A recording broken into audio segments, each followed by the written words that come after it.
Hello, everyone. Thank you. I hope everybody had a great day. Just wanted to tell everyone thank you once again for your support on my journey.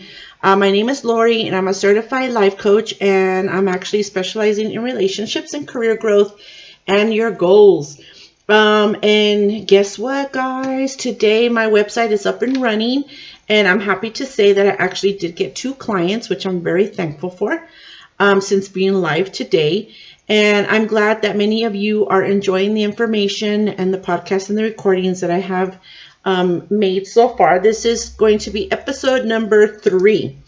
A lot of you have been asking me, how do you subscribe? That is a very good question. I think you just need to hit the subscribe button. If that does not work, let me know and I will research and check to see. I'm kind of still new at this, but I will research and check to see how you guys can subscribe. I'm also working on my channel that you guys can follow as well. I also got another question that someone had stated, hey, how come you don't show your face? That's because I don't want to scare you. I'm just kidding. The reason why is because right now, I actually want you guys to listen to the information that I'm giving to you. Once I actually do set up the background of what I'm going to have, then you will be able to see my face and you'll be able to see me. I'm so animated. I was thinking today, I had received a request of talking about how do I help with career growth and career goals. And today I was thinking, that is a good topic. And as I was thinking, I kept thinking and you know, I have 2 jobs. I have as my career coach, as well as I have a regular 4-day job. And we do 10-hour shifts. And I'm thinking, man, I'm very fortunate to have beautiful, hardworking staff that are just made of heart of gold. I mean, my team is so strong and kind. They're very unique. And I kept thinking, I thought, let me share my experience of what I think makes a great exemplary leader and what actually has been working for me. A little bit of history is I currently am a manager. I manage a total of 7 people. It used to be 9 to 10. I lost 3 of them, but I didn't lose them due to bad reasons or disciplinary actions. I actually lost them because they had goals, and as a manager, it was my goal to encourage them wherever they wanted to go or to blossom to. So I wanted to make sure they reached their goals, and that's what they did. And so before we start, let me first give you a little bit of background from my past and my work experience, because I think this is where it all kind of started. I took all of my past jobs and I actually combined them together, and I took the good and I learned from the ugly. We all have those jobs that were just ugly. My first job, honestly, I was 16 years old. And as I was thinking about this, I thought, oh my goodness, at 16, I was actually harassed by older men at the job. And at that time, I didn't know that this was not acceptable. Okay, weird, right? Now we know more about sexual harassment. And I'm thinking maybe this is why I don't tolerate sexual harassment. And I put a stop to that, because that is just not something that should be allowed in the workplace. But then from there, I went into the school districts where I taught first grade, little munchkins. And after that program ended, I started to work for a agency that, of course, I can't name because then they'll sue me. But in this agency, they taught me a lot about the different Medicaid sites of the different plans and Medicaid sites here in the area where I'm at. And from there, I actually grew from an employee to a lead, and then to actually the head trainer. Then I moved from there to another place where I started to learn marketing techniques. I learned strategies of how to help people. And actually this job, I learned a lot about a lot of the manager skills, because I had an excellent manager at the time. I actually had 2 excellent managers at the time that really were great leadership and very exemplary to me. But what was funny about this is that once I was in this job, we got laid off, and I was going to take the 6 months off to enjoy my unemployment. And I get a call at the third month, at the end of the third month, of a friend of mine that where I currently work, and he says, you know what, I'm leaving to California, and this would be the perfect job for you. I don't want anybody else but you in this job. And I'm like, okay, but I really wanted to take my 6 months off. And he was like, no, you're perfect for this. Get your resume, sent it in, come tomorrow. And I'm like, oh, okay. So I go in the next day, and I sit with the CEO at the time, and I just talk for like 15 minutes. And then he says, okay, can you start tomorrow? And I'm like, tomorrow? Yeah, okay, sure. Now keep in mind, I have been sleeping late. I didn't have enough. This was a Wednesday, so I started on a Thursday. Keep in mind, I didn't have time to, I have been sleeping late, getting up late. I didn't have daycare at the time, so I had to like shuffle everything all at once that day so that the next day I can go to work. So at the time, it was just me by myself. But later on, we ended up getting different type of grants that actually help my team grow into what it is today. Now, the first thing that I think that as a manager or being an exemplary leader is that we need to first look for the right staff to fit in your organization. What I mean by that is in my job, we help very vulnerable people, okay? They have so many barriers, but we help them break those barriers. We do whatever it takes in order to help them succeed in whatever issue that they're having. Now, this job can require a degree, okay? But that's not what I'm looking for. I'm not looking for someone that has a bachelor's, a master's, a certificate. No, that's not what I'm looking for. So what I did is that everybody, when we do a job interview, right, they ask these annoying questions of, tell me a time that you had a run-in with an employee and how did you work at it? I still had to ask those questions, but I really got personal. I said, you know what, tell me a time, something personal that you feel really changed your life. And they started to share, those people that were comfortable and open started to share very, very personal, intimate details about their life. And when they shared that, and some of them cried, and some of them, said that, they wish they could help more people, that's when I knew that's the person I need on my team. It wasn't so much the knowledge, because like I said, the knowledge is always, I can teach that, but I can't teach sympathy and I can't teach empathy. Either you have it or you don't. And that is the one thing that I think stands out with my staff, is that they have this beautiful sympathy and empathy that they personalize. Every single client that comes in, they always think that could be me tomorrow, or that could be my aunt, or I wish that I would have knew this information so that I could have helped my dad at the time. And I think that is our responsibility, to make sure that we have the right staff. Now, number two that I think is a great leadership or a great career growth as a manager is you need to be comfortable and understand that you are no better than your staff. I see so many managers, supervisors, executives think that they are better than their staff. Okay? I have the mentality that I am there to serve my staff. They are not there to serve me. Okay? I may have the title, but that does not make me any better as my team. It's the team that makes each other better. I always love the term team, because T means together, E means together everyone accomplishes more.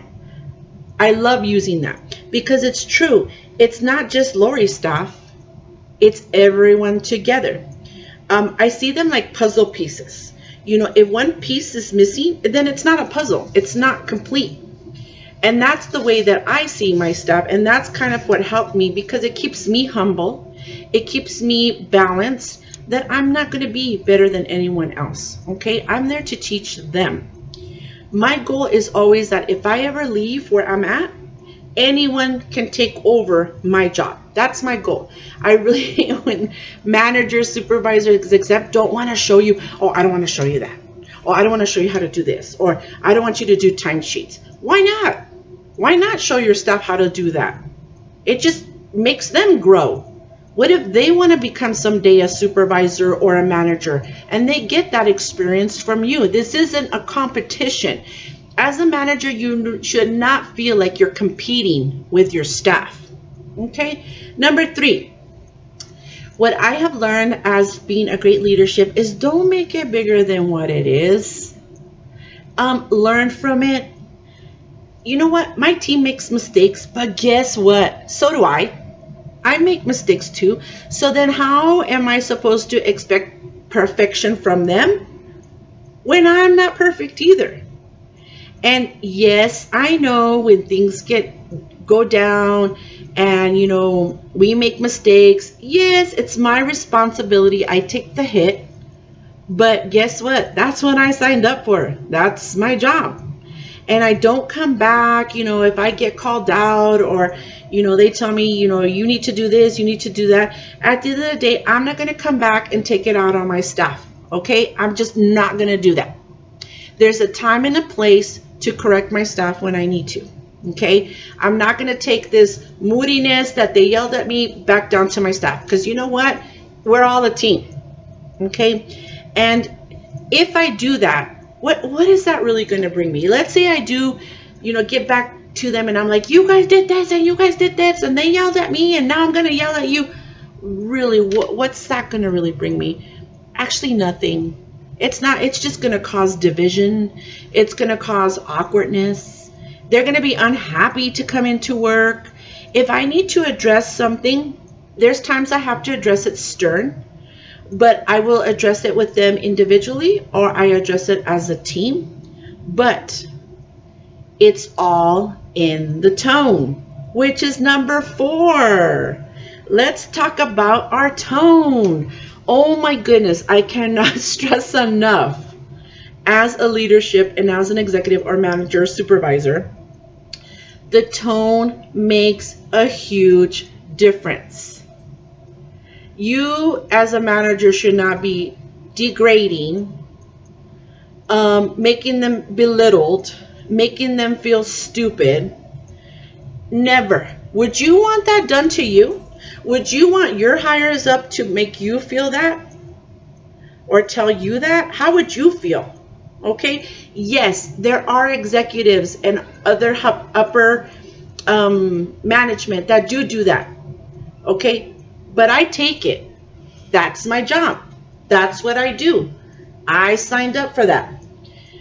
Now, with the tone, yes, I've had some disciplinary actions that I've had to do with my staff, but I always ask them first, is there anything going on that I might need to know about because it's kind of affecting your work or it's kind of affecting your attitude? Is there anything I can do to help you, first of all, with what's going on in your private life? Because I know when I hired you, this is not the person I knew. So I really want to know what's going on. I want to be able to help you. I want to find that person again. That is the approach that I take. I don't attack anybody. I want to know what's going on. Sometimes people, when they start to change, it could be something as simple. This is incredible. There have been times where staff have changed, and it's because, you know what? They got stress going on at home I didn't even know about. Okay?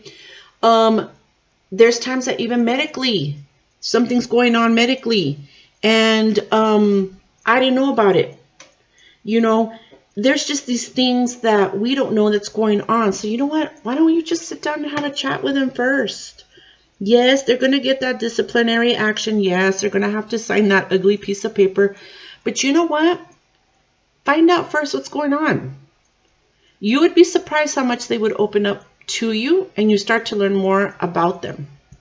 Now, 5th, let's talk about Number 5. Oh my goodness, we need to be exemplary, because you know what? Our staff, without realizing, they really look at you as the example one. Okay. For instance, I have never come into work, and you can even ask any of my staff, I have never come to work in a bad mood. Every time I come into work, it's always good morning, good morning, good morning, have a good day, good morning. Because you know what? My attitude is going to create the staff. Okay. If they see me in a good mood, that's going to be an example for them. Hey, you okay? You know what? I'm going to be in a good mood. If I come in a bad mood and I'm just making my faces and I'm a grouch and I'm this and that, guess what? They're going to pick that up. Okay. They're going to pick up that energy. So we as managers, executives, leadership team, we have a huge responsibility. So we need to make sure that if we want this type of job, you're ready for it. Okay. Now, I always try to stay away from negative talk. Okay. We already live in a negative world. I tell my staff this all the time. You know what? Yes, there's a time to vent. Yes, vent. But you know what? At the end of the day, I don't want to hear any negativity at the office. We already hear sad stories. We already hear people, that's passed away. We hear people that are, in CPS custody. We hear people that are homeless. We hear it all. I don't need to hear bickering within each other. So therefore, as an exemplary leadership, I'm not negative. Okay. I try to be positive, as much as I can. Also, what helps me to be exemplary is I don't micromanage. Oh my goodness. I don't need to micromanage. Okay. My staff does home visits. I don't need to be checking up on them that they're doing home visits. I tell them, you know what? At the end of the day, if you're doing something you're not supposed to be doing, I can guarantee you it's going to come up. Okay? I can guarantee you that.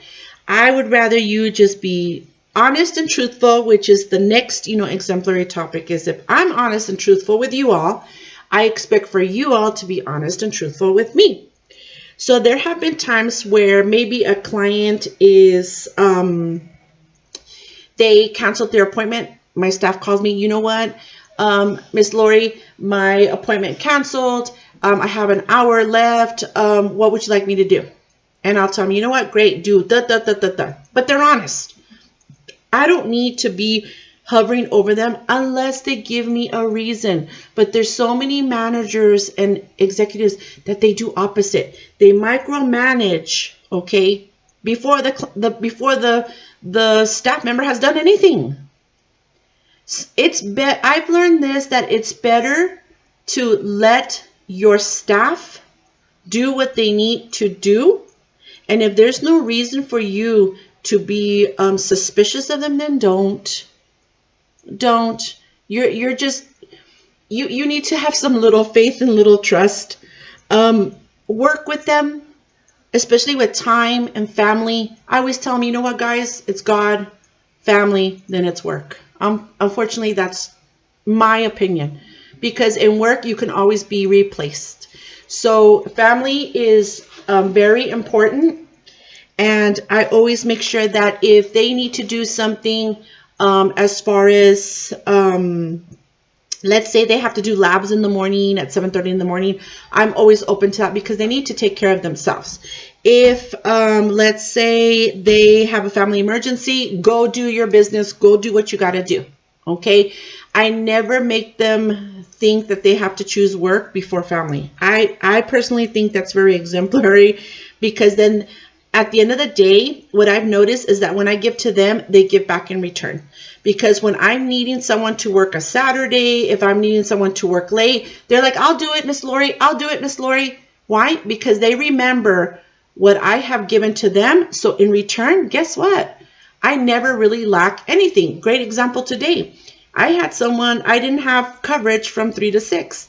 So I called one of my, because I have some of my staff out of town, and I called one of my employees, and she's like, yes, I'll be there. I'll be there in 10 minutes. Now, she didn't have to do that, because she didn't have to come in. But because she remembers what I probably have done for her, she's paying back for me. That's how management should work. That's how executive should work. That's how working with your team should work. Now, There is no reason why, even though our staff is getting paid, there should be no reason why that we should not tell them thank you. Thank you for a good job. You're awesome. I appreciate you. Man, what would I do without you? Those words go such a long way, because then they know that they're doing a great job. Who doesn't want to be praised, really? But when you praise them, that's for free, guys. Praising them is for free. Tell them they're doing a good job, okay? Another thing that is exemplary. I do what they do. I do not ask of them something that I would not do. So if they're out in doing home visits in the heat, guess what? I do it too. If they're doing outreach in the cold, guess what? I do it too. I have not asked them to do anything I don't do. I don't sit at a desk and say, oh, you're going to do this and you're going to do that. And nope, you're going to do. No, I do everything that they do, because I don't want any staff member to come back and say, well, she just sits in her chair and look, that's all she does. No. Okay. So to become a very good exemplary leadership, do what they do. Okay. I also have, and they know this, I also have literally an open door policy. Okay. I can't stress communicate correctly.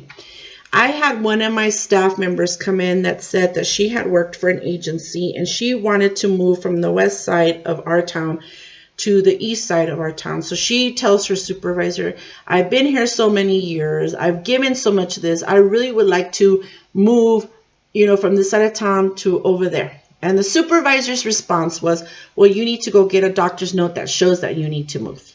Well, this made the staff member like, how rude. Like, I gave all this time, I gave 30 some years and this is how they treat me, which I find very funny, because if it was me, okay, as a manager, I would have explained it this way. I would have been like, you know what? I see your viewpoint. And yeah, I see that you want to go back, to the other side of town because it's closer for you.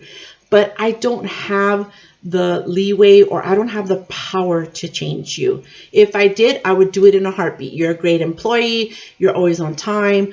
I appreciate what you do. You're always available, but I don't have that power. But what you can probably do that would work is, if you do get a doctor's note that states that it's best that, either due to health reasons that you have to be on the other side of town, that will work. Okay.